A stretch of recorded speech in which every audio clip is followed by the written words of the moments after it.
जी ने 7 श्लोक लिखे भगवान के लिए, और उन श्लोक एक श्लोक का मतलब ये है कि विवाह में 7 फेरे होते हैं।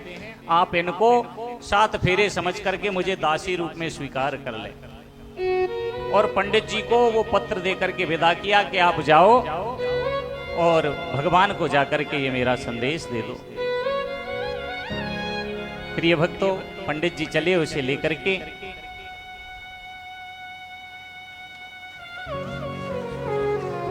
संत भगवान की जय हो।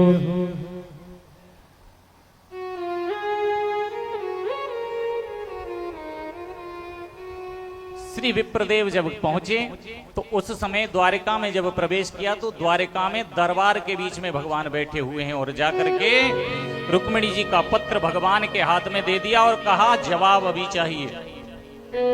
भगवान दरबार के बीच में बैठे हुए हैं और पत्र को पढ़ा। दरबार में पत्र आया है। दरबारियों ने, मंत्रियों ने कहा, क्रू चाचा ने कहा किसका पत्र है, जरा पढ़ के सुनाओ। भगवान बोले नहीं सुना सकते। क्यों? गुप्त पत्र है। मतलब महाराज प्रेम पत्र है, लव लेटर है, सबके सामने नहीं सुनाया जा सकता। अच्छा, भगवान ने जवाब के रूप में, पंडित जी ने कहा ना कि जवाब चाहिए, तो पंडित जी को बोला रुको हम साथ ही चलते हैं, जवाब ही है। भगवान ने सुंदर सा रथ सजाया, उस पर आरूढ़ हुए और पंडित जी को साथ बिठाया। जैसे ही रथ लेकर के चलने लगे, सामने से बलदाऊ भैया आ गए। बलराम जी कहने लगे कहाँ जा रहे हो कन्हैया?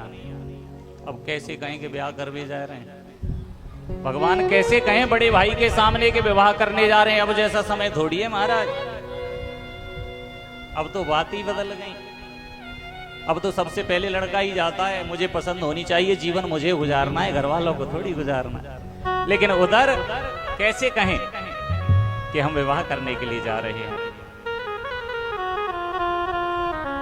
पंडित जी बोले बता दो ना, विवाह करने के लिए जा रहे हैं, कुंडलपुर जा रहे हैं। ओहो,